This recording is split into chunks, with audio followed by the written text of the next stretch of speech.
Oh, you're not going to believe this. Trump got us out of the JCPOA. Biden, with all of his Obama cronies around him, put us back in it, at least in terms of support for it. And the IAEA just announced Iran has accumulated 2,700% more uranium than they're allowed to. They are days from nuclear bombs, lots of them.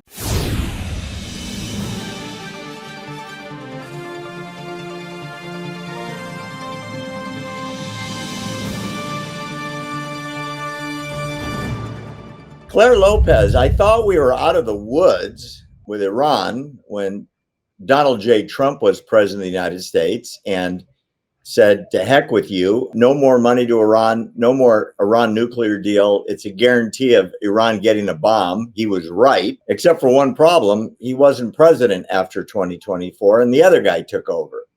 And he brought back all of Obama's people that are so heavily invested in kissing the butt of the Iranian regime, starting with basically honoring the JCPOA. Unfortunately, the other side isn't. The news out of Iran, the IAEA Secretary General said it's completely unsatisfactory after visiting Iran. He says Iran's stockpile of enriched uranium is 27 times, 2,700% over the 2015 accord. I mean, they are running wild with enrichment. Everybody knows it. And we, the United States, the supporter, creator, and pusher of this deal, instead of doing any kind of enforcement that would have any kind of effect on them, well, we just gave them billions, which they spent on missiles, which they spent on bombs, which they spent on proxy wars, all of it directly to undermine Israel. Yeah, I mean, so as you say there, Barry, the Secretary General of the IAEA, International Atomic Energy Agency, Rafael Grossi, was in Iran very recently in early May 2024 here for 2 days. And he went in hopes of reaching an agreement with the Tehran regime about their returning to better cooperation with the IAEA. Unfortunately, that didn't happen on a host of issues, as you talk about enrichment, the monitoring by the IAEA representatives that's been blocked for a long time now, the abiding by the JCPOA agreement and safeguards agreement by Iran, which they're not doing and have no intention of doing, it appears. And to make matters worse, he comes out and says, oh, but there's good news. There was no damage to the nuclear sites from the very limited Israeli response, as if the IAEA is not limiting nuclear power, it's protecting the weaponization of Iran's nuclear program. I mean, that was like the good news. He was happy to say there was no damage.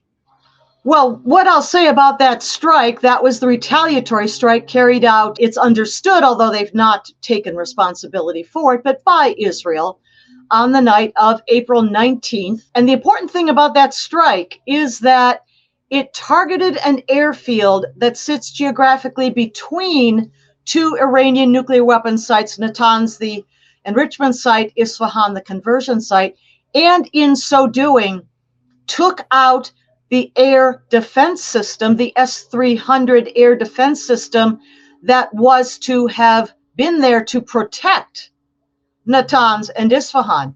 So that was demonstrative. The other thing is that by its, I guess, charter, the IAEA really doesn't have any enforcement mechanism, has no teeth. And the recourse for any objections to how Iran or anybody else might be complying with IAEA provisions and so forth would be to take that complaint to the UN Security Council, where Iran's allies, Russia and China, and maybe the United States too, all have veto power. And Israel is exceedingly unsupported.